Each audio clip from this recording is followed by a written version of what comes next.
તો બીજી બાજુ મુખ્યમંત્રી ભૂપેન્દ્ર પટેલ ગાંધીનગર મહાનગરપાલિકાને ગંદા પાણીના નિકાસ વ્યવસ્થાપન અને સ્ટ્રોમ વોટર ડિસ્પોઝલ નેટવર્ક તથા એસટીપી સહિતના કામો માટે ₹600 કરોડ ફાળવ્યા છે।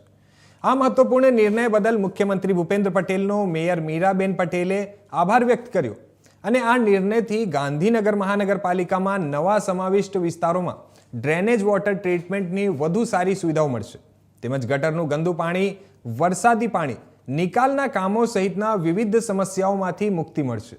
વધુમાં ગાંધીનગરના નગરજનોને સારી સુવિધા મળશે તેમજ આરોગ્યની સુખાકારીમાં પણ વધારો થશે।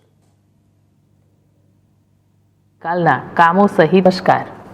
રાજ્યના માનનીય મુખ્યમંત્રી શ્રી ભૂપેન્દ્રભાઈ પટેલ સાહેબે ગાંધીનગર મહાનગરપાલિકાને ગંદા પાણીના નિકાસ વ્યવસ્થાપન અને સ્ટ્રોમ વોટર ડિસ્પોઝલ નેટવર્ક તથા એસટીપી સહિતના કામો માટે ₹600 કરોડ ફાળવ્યા।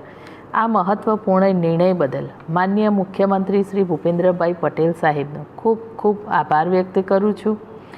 આ નિર્ણયથી ગાંધીનગર મહાનગરપાલિકાના નવા સમાવિષ્ટ થયેલા ગામતળ તથા ટીપી વિસ્તારમાં સુવિધા ઊભી થશે તથા ડ્રેનેજ વોટર ટ્રીટમેન્ટ અને ગટરનું ગંદુ પાણી વરસાદી પાણીના નિકાલના કામો સહિતના વિવિધ સમસ્યાઓમાંથી મુક્તિ મળશે।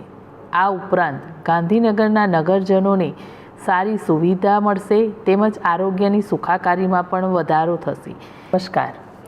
રાજ્યના માનનીય મુખ્યમંત્રી શ્રી ભૂપેન્દ્રભાઈ પટેલ સાહેબે ગાંધીનગર